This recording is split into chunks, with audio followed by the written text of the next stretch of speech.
itu biasanya trade finance itu sendiri itu suatu transaksi ya, biasanya fasilitas yang diberikan terkait dengan pembiayaan impor dan ekspor dari bank kepada nasabah.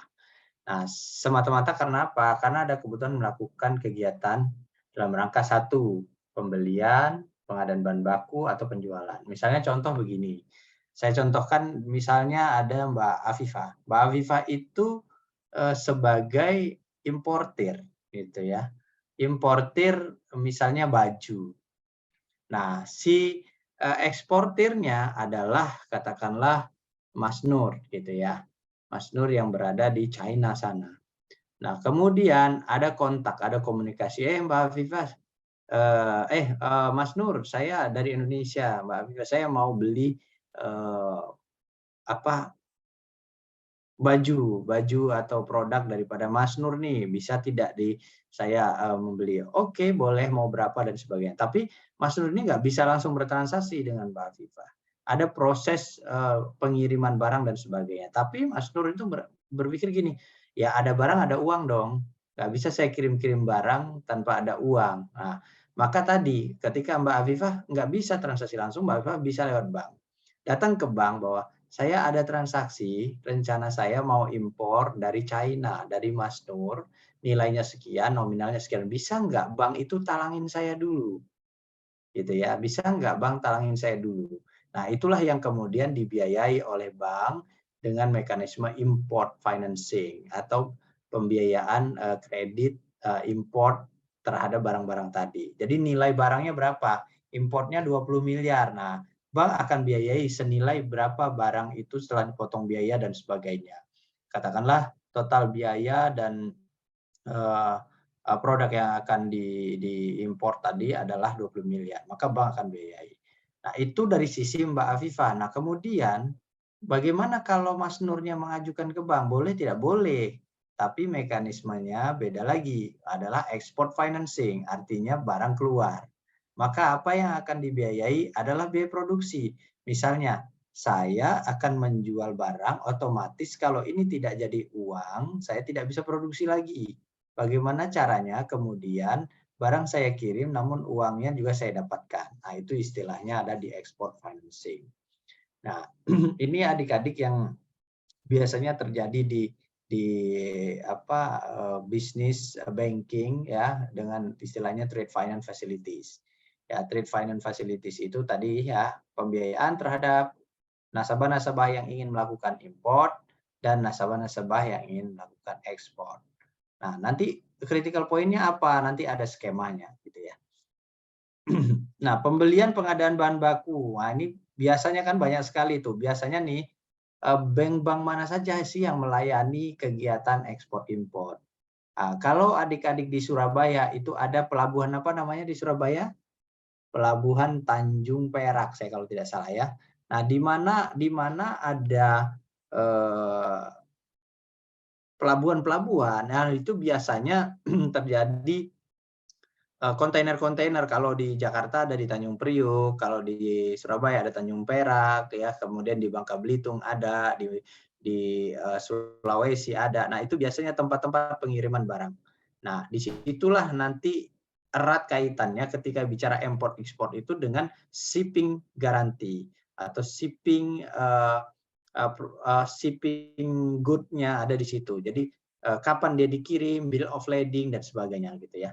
Ini bahasa-bahasanya agak ini saya supaya adik-adik paham, saya ini ya contoh-contohnya aja gitu. Nah, kalau bicara trade finance aspeknya itu apa? Ada movement of fund, movement of good, and financing need. Ya, financing need ya. Jadi ya ada pergerakan uang, ada pergerakan barang, ada pergerakan pembiayaan ya yang tadi saya jelaskan. Skemanya sih seperti itu. Nah, bagaimana kalau kita bicara movement of good? Jadi barang itu bagaimana sih pergerakan barang kalau kita bicara mau jual beli barang? Ya tadi seller ya penjual dia akan men-shipping atau mengemas barang-barang tadi ya. Kemudian dia akan milih port of loading. Port of loading itu pelabuhan mana? Pelabuhan mana tempat kemudian barang-barang ini kemudian akan diekspor. ya kepada importir ya.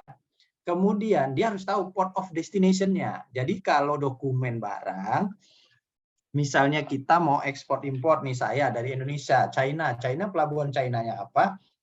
Dari pelabuhan A ke pelabuhan Tanjung Perak. Misalnya saya mau ekspor ke Malang gitu ya, tujuannya Malang, maka dia akan menunjuk port of destination-nya adalah Tanjung Perak misalnya. Nah, itu kan ada, baru kemudian buyer-nya siapa.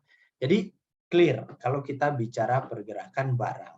Kita harus tahu siapa seller, di dalam dokumen harus dicek. Sellernya Bu siapa? Misalnya Bu Afifa. Oh ya, siapa di barangnya di shipping, shippingnya seperti apa, port of loading nunjuk mana, ya dari pelabuhan mana barang itu akan dikirim, kemudian port of destination-nya, pelabuhan mana yang menjadi tujuan, baru kemudian siapa bayarnya. Kenapa ini penting? Karena dokumen-dokumen ini kalau tidak lengkap, istilahnya tidak comply. Kalau tidak comply, nggak akan dibayar. Kalau nggak akan dibayar, artinya bisa rugi tuh, barang udah sampai ke sana, kita nggak dibayar, ya kan? Itu menjadi kerugian. Kemudian kalau bicara move of fund, sama. Kalau move of fund berarti bicara dari barangnya. Barangnya sudah ada, kemudian dikirim namanya bill of lading, ya. Kemudian ada pengemasan, ada penagihan, dan ada pembayaran. Itu bicara movement of fund. Kemudian kalau bicara financing need apa? Ya tadi yang saya sampaikan, bahwa ada Mbak Afifa ingin import, Mas Nur ingin ekspor, maka ada pergerakan yang namanya financing need. Jadi itu aspek-aspeknya. Ada movement of good, movement of fund, dia tadi financing need. Kenapa financing need diberi garis tengah? Ya karena orang yang mau kirim barang dan orang yang ingin menerima uang itu bisa dibiayai loh. Ya, biayainya dengan cara apa? Financing need import atau ekspor. Importir atau eksportir semua bisa dibiayai. Mekanisme ini yang kemudian kan kadang-kadang kita kalau di pelabuhan melihat banyak kontainer ya adik-adik ya. Kontainer, datang kontainer barang, atau sering nonton TV di berita gitu ya, ada kontainer barang-barang banyak. Itu bukan semata-mata hanya barang yang datang-datang saja dibeli dengan cara kita biasa beli di marketplace. No, enggak ya. Kita beli di marketplace barang ini, barang A, barang B, dikirim, enggak seperti itu. Jadi semua pasti akan ada mekanisme seperti ini. Bagaimana movement of good, bagaimana movement of fund. Jadi transaksinya akan seperti itu. Maka berhari-hari itu kapal laut itu di laut itu dia akan menentukan hari apa dia akan tiba, ya prediksinya hari apa, kemudian dia tujuannya kemana, itu harus jelas di dalam dokumen. Dan apabila dokumen tidak lengkap, dia tidak akan lolos masuk screening ke dalam pelabuhan. Kemudian kalau dia nggak lolos, otomatis dia tidak akan bisa dibayar. Nah, klaimnya akan susah nanti. Akhirnya bank yang di sana sudah mengganti, katakanlah sudah nalangin tuh, banknya Mas Nur yang ada di China itu sudah nalangin, tapi kemudian sekarang tiba-tiba nggak bisa dibayar gitu ya, maka otomatis akan kerugi tuh banknya. Kenapa ini tidak bisa dibayar? Maka itu sangat penting sekali melihat dokumen kalau kita bicara letter of credit.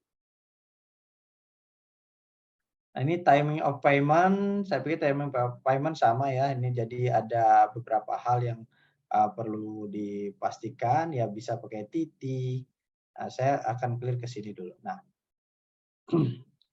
letter of credit life cycle ya, biar ada gambaran adik-adik bahwa kurang lebih flow-nya seperti ini adik-adik. Jadi kalau kemudian kita bicara LC ini memang agak rumit ya, produk yang unik yang tidak semua bank melayani.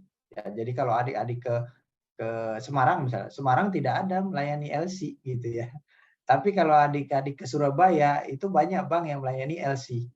Kenapa? Dia ada pelabuhan di situ. Nah, Jakarta juga sama.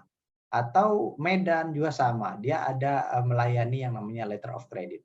LC banyak. Contoh, adik-adik kalau besok Idul Adha ada yang potong sapi kurban, sapi-sapi Australia, itu dia pakai LC ya. Ketika pengiriman ke Indonesia, kemudian dia mengajukan kredit namanya letter of credit. Itu pernah kita bank waktu itu Bank BRI itu pernah membiayai sekitar 34 miliar ya, itu untuk pembelian sapi Australia. Itu sama mekanismenya menggunakan letter of credit ya. Jadi Australia kirim barang tapi sudah dibayar duluan. Nah, bayarnya dari mana? Bayarnya yang nalangi adalah Bank of Australia. Bank of Australia membayar kepada petani di sana atau perusahaan sapi yang ada di Australia. Nanti bank tadi akan menagih kepada bank yang ada di Indonesia. Nah, penagihannya itu tentu harus dilengkapi dengan dokumen. Apakah memang barang ada, dokumen-dokumennya lengkap, kemudian jelas tujuannya, siapa bayarnya itu harus lengkap. Nah, sama halnya seperti ini, bahwa yang pertama kali, contoh ini kalau bicara flow, buyer send a PO. PO itu purchase order. Jadi si buyer, si calon pembeli itu ngirim permintaannya, tolong dong saya pengen beli sapi sekitar 34 miliar. Nah, itu send ya. Sending kepada importer ya. Ya, importer send purchase order.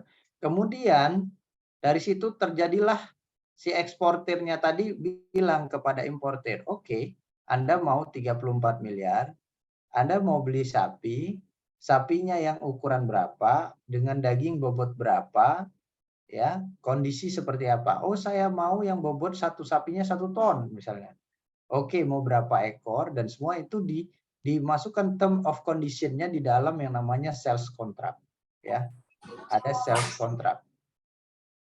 Sales contract itu kemudian akan dipelajari kedua belah pihak, baik importir dan eksportir, untuk menyepakati bahwa oke, saya beli sapi Anda dengan kualifikasi A, B, C, D, nilainya sekian miliar, ya.